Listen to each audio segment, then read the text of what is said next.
ஒரு ஊர்லேயுமே ஒரு விதமான கல்ச்சுரல் ப்ராக்டிஸை வந்து நம்ம குழந்தை பிறந்த பின்னாடி நியூபார்ன் பீரியடில் பண்ணிகிட்ருக்கோம். இது ஒரு சில இடத்துல பார்த்தீங்கன்னா சேனை தண்ணி வைக்கிறதுன்னு சொல்லுவாங்க. நார்த் சைடில் பார்த்தீங்கன்னா வந்து செவ்வானை வைக்கிறதுன்னு சொல்லுவாங்க. சில டைமில் நேமிங் செராமனியில் பார்த்தீங்கன்னா இந்த மாதிரி நம்ம ப்ராக்டிஸை வந்து பண்ணிகிட்ருக்கோம்.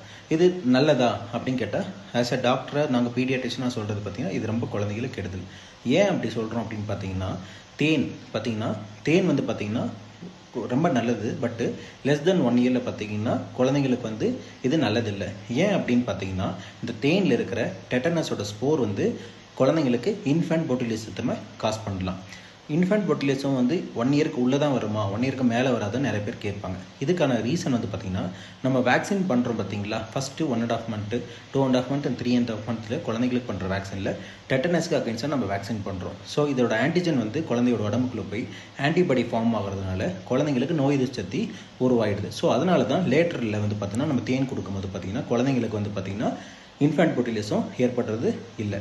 ஸோ அதனால தான் வந்து லெஸ் தென் 1 இயரில் பார்த்திங்கன்னா தேன் வந்து ரெக்கமெண்டட் கிடையாது. ஸோ வேறு என்ன அப்படின்னு பார்த்தீங்கன்னா, as per the WHO guidelines, IAP guidelines பற்றி பார்த்தீங்கன்னா ஃபஸ்ட்டு 6 மந்த்துக்கு தாய்ப்பால் மட்டும்தான் குழந்தைக்கு உணவும் சரி மருந்தாகவும் சரி நம்ம அட்வைஸ் பண்ணுறது. ஏன் சார் அப்படின்னா, இதுக்கு காமனாக பார்த்தீங்கன்னா ப்ரீலாக்டல் ஃபீடிங்கிறது பார்த்தீங்கன்னா தாய்ப்பாலை தவிர வேறு எது நீங்கள் கொடுத்தீங்கனாலும் அதுக்கு பேர் வந்து ப்ரீலாக்டல் ஃபீடிங். ஸோ மெயினாக நம்ம ப்ராக்டிஸ் பண்ணுறது தேன் கொடுப்போம், கடையில் வாங்கி பால் கொடுப்போம், ஆவின் பால் கொடுக்கறது, சில டைமில் தண்ணி கொடுப்பாட்டுறது, சரிங்களா, சில டைமில் வசம்பு கொடுக்கறது, சில டைமில் கிரேப் வாட்டர் கொடுக்கறது. இது எல்லாமே பார்த்தீங்கன்னா as a paediatrician, as a நியூனட்டாலஜிஸ்டாக அட்வைசபிள் கிடையாது. இது ஒன்றுமே குழந்தைங்களுக்கு ஆபத்து தான் ஏற்படுத்தும். ஸோ தயவு செஞ்சு இதை ப்ராக்டிஸ் பண்ணாதீங்க. தேங்க்யூ.